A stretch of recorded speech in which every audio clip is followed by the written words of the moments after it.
Hello and welcome from the School of Labor and Employment Relations. I'm back with a couple of alumni today, our online career consultant, Erin Mies, and fellow alumna, Sarah Buckley.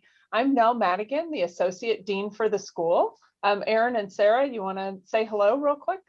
Sure. I'm Erin Mies. I'm the career consultant for our online MHR IR program.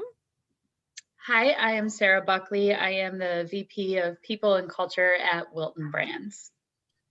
Awesome. So some of you may have seen Erin and I do a couple of quick videos before. We're helping to give job tips for our alumni if you find yourself displaced or if you're just looking for a new position and you want a refresher on interviewing. Hopefully this can get you started. Awesome. Yes. And what we're going to cover today in this brief video are three areas, really just researching the opportunity and the company that you're interviewing with whom you're interviewing, practicing, and certainly the value and power that can happen just by practicing and getting prepared for it. And then other ways that you can prepare for your interview as well. So in research, there are some questions that certainly come up and that I think a lot of candidates can benefit from taking the time to do some of that homework in advance of an interview.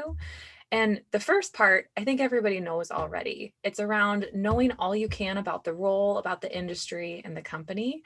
This is even where looking around to other LER alum who are out there who might have experience either currently or previously with those organizations and learning about a little bit more about the culture beyond even what you might find with an annual report or other sorts of information that's out there and available. But do your homework and think about even what questions you want to have answered in your interview, which always sets apart candidates from others when you take the time to really dig in and understand. The other thing I'd add here too is as you consider all of the information that you've done, that you've found out in your research, to really tailor your answers specifically to that business and specifically to that role. So as you think about the experiences that you've had and what's important and what's really valued by that organization, tailor your responses to help make that connection for that hiring manager or for that recruiter, and to help when you help to connect those dots in advance, it eliminates some of the, I wonder if this person actually could do what we're wanting them to do, or if this is an alignment. That helps make that connection just much clearer for them. And then I think this goes without saying, but taking that time to do the research and just getting more information and knowledge demonstrates not only your interest, but also your passion around why you're doing what you're doing, why you're interested in that particular role, and why you're interested in that company. So Nell, do you want to dig into practice? Yeah, and what you said about research always brings me back to an interview that I can think of that happened here on campus where a student didn't even look at the website for the company before they interviewed with them, and then asked the company when they'd be moving to international operations. And the interview was pretty much over then because they were in 35 countries. So that always, I think that really does set you apart as a candidate if you've at least looked at the website and you have your arms around what's going on. Practice, I think, is something that I obviously talk a lot about with current students for sure. But the more comfortable and more conversational you are with your experience, the more of a subject matter expert you're going to be, the better off you're going to be. So obviously, behavioral answers. I know for those of you that have graduated since I've been here, a lot of people talk to me in behavioral questions. Tell me about a time that, and on they go. But I think that helps you structure your answers no matter what you're talking about. Even if it's a tell me about yourself, you have, the situation, task, action, result. I mean, the result is that you want that job. So setting it up and having a good chance to stop talking and not just trail off on your answers. I think those behavioral answers can be the key to success as long as you're showcasing good examples. Started a little bit out of order, but getting comfortable with your experience comes through practice and it makes you conversational. you feel like it's less of an inquisition and more of a conversation where you feel comfortable asking the interviewer questions about their experience and about the company itself. Finally, I would say if you're changing careers or you're trying to refer to examples that aren't from a quote unquote real HR job, use an HR frame. And I talk to students about this constantly, but say that you've stepped away from HR and you've done some operations or a little bit of finance work or something like that. No matter what you've done, you can always find those transferable skills, and you can talk about it in an with an HR lens. There's an alum out there who will know I'm talking about him, but coming in and talking about experience as a middle school band director, that experience is HR experience. You're trying to give performance improvement plans to the different musicians who are in your band. You're trying to get the flutes to play with the trombones, and you're trying to get the whole group to work together and meet a goal. And that's exactly what HR is. So applying that frame to everything that you've done will make it a better conversation. Well, and Nell, I don't think that you can understate that last point as well, where I think of all the students that I work with as well, where a lot of times they're not seeing that experience with an HR lens. And there's so much of it in all of those experiences that people have had. So it's about really, I love the middle school band example there too. All right, Sarah, can you take us into getting prepared? Sure. So first, know your story. I think what really helps and what I've done when I've had to interview is, print out your resume, print out the job description, and then literally write the experiences that you've had from your resume right next to those job responsibility bullets.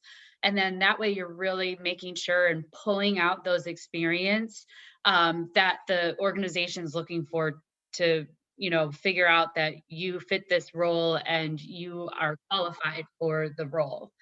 And be confident what you've done. I think a lot of times there's such a big focus on, cross-functional collaboration and teamwork. Everyone says we a lot.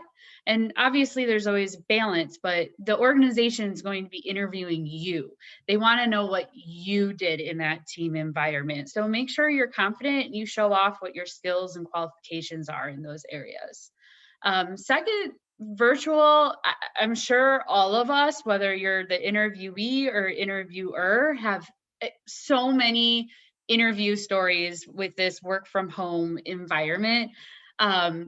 Just the other day, I started off an interview saying, my husband's gone, my kids are home, they're on the iPads, but I'm really sorry if they bash into the interview. And then the response I got was, well, I've just locked myself in my room because if you hear my 3-year-old banging on the door. So, we are in a world where that is way more acceptable for that to happen. I interviewed someone yesterday and a cat walked across her desk. But I think the important thing is say that up front. If you have to go somewhere to get away or you have a little bit unusual surroundings, just get that out of the way in the front end of the interview so that it doesn't seem to be as big of a distraction throughout the entire interview. And then lastly, have strong questions. So, we talked about research. I think researching and going onto the website just kind of gets you in the door. I mean, that is a very minimal thing that you need to do before you even start the interview. But think through questions you want to ask them in a way where I think when you're the interviewee, you always feel at a disadvantage because you're wanting to get in the door. But you have to remember that the company has this job rec out there and they're in need of someone too. And so you should be interviewing them just as much as they are interviewing you, because this is a piece and step within your career, regardless of where it is. this is a role that's going to get you development and growth. And so it's just as important that you feel that they're a fit for what your career and personal needs are, just as much as they're trying to evaluate you on whether you're capable of doing the role that you're interviewing for. So just make sure you think of your questions in that perspective as well. And I think it will really help. I know talking to our employers, one of the things that's always a big mistake is, nope, I think you've answered all my questions. When you get to that point of the interview, what are just one or two of the best questions that you guys have heard during your time of hiring? Erin, you looked excited about that.